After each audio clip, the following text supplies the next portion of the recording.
అప్పుడు అయితే పడతలేదు. ఇప్పుడు పడతలేదు. కేసీఆర్ ఉన్నప్పుడు పడుతుంది. అప్పుడు మత్తలే తెచ్చుకుని మేమేం తెచ్చుకోలే ఇంకా. ఇప్పుడు ఎన్ని రోజులు పడలేదు? ఇప్పుడు రేవంత్ రెడ్డి గెలిచిన మనకు పడేయంట, మన భూములు కోట్లలో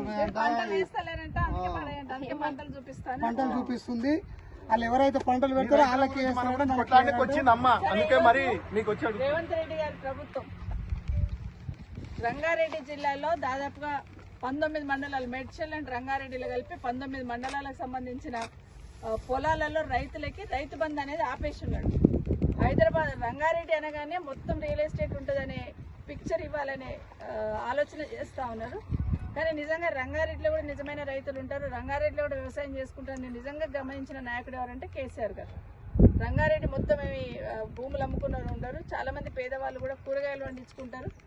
హైదరాబాద్ దగ్గర ఉన్నారు కాబట్టి వాళ్ళు కూరగాయల తోటలు, పళ్ళ తోటలు వేసుకుంటారు, పూలు పండించుకుంటారని ఆలోచించి హైదరాబాద్లో రంగారెడ్డిలో ఉన్న వాళ్ళకు కూడా, ఉమ్మడి రంగారెడ్డి, అది వికారాబాద్ ఎట్లయినా పంటలు పండిస్తారు, మేడ్చల్ రంగారెడ్డిలో కూడా రైతు బంధు ఇవ్వాలని నిర్ణయించిన ఏకైక నాయకుడు కేసీఆర్ గారు. కానీ ఈరోజు రేవంత్ రెడ్డి గారు రాగానే ఏదో ఒక రకంగా ఇచ్చిన హామీలను తప్పించుకోవాలని రైతు భరోసాని ఎకరాకి 15,000 ఇస్తా అని చెప్పి మాట ఇచ్చి 12,000 వేస్తుండే. ఇప్పుడు కానీ 12,000 వేస్తున్నాడంటే ఈరోజు మహేశ్వరం మండలంలో ఉన్న పొలాలకి రైతు బంధు వేయను అని చెప్తా ఉన్నాడు. ఇప్పుడు మహేశ్వరం మండలికి వచ్చిన మన బాలరాజు జంగయ్య వాళ్ళ పొలంలోకి వచ్చినాం. ఇప్పుడు గోరుచిక్కుడు పండించుకుంటున్నారు, వెనకాల వరి వేసుకున్నారు. పంటలు కష్టపడి దగ్గరున్న కూడా కూరగాయలు పండించుకుంటారు, వరి వేసుకుంటున్నారు. పెట్టుబడి, రైతు పెట్టుబడి వస్తుందని. మరి ఇవన్నీ రైతులు గారు, ముఖ్యమంత్రి గారు ఒకసారి చూడండి. మా రంగారెడ్డిలో, మా మహేశ్వరంలో కూడా వ్యవసాయం చేసుకొని బ్రతుకుతున్న వాళ్ళు ఇంకా చాలా మంది ఉన్నారు. రైతు బంధు ఆపొద్దని ఈరోజు ఈ ప్రభుత్వానికి ఉన్నారు. మా దగ్గర కూడా రైతులను చూపించడానికి వచ్చినాను. మనం మంత్రి గారిని కలిసాం, గౌరవ మంత్రి గారు. సాయంత్రం వరకు క్లారిటీ ఇస్తామన్నారు. చూసాం సాయంత్రం వరకు. క్యాబినెట్ తీర్మానం అయింది కాబట్టి క్యాబినెట్లో పెట్టి చేయాలనే ఆలోచన ఉంటే ఇమీడియట్గా రేపు జరుగుతున్న క్యాబినెట్ మీటింగ్లో పెట్టండి.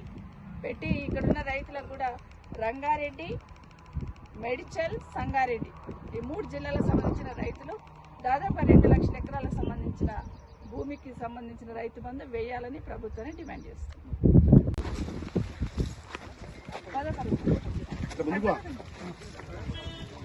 ఎవరు అబ్బాయి ఇప్పుడు మాట్లాడినా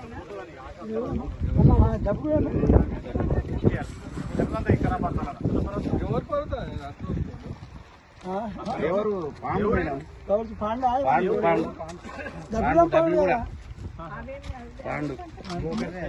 ఒక సబ్జెక్టు మాట్లాడుతున్నాము, ఆ సబ్జెక్టు మీదే ఉండాలి. మళ్ళీ దాన్ని డైవర్ట్ చేస్తే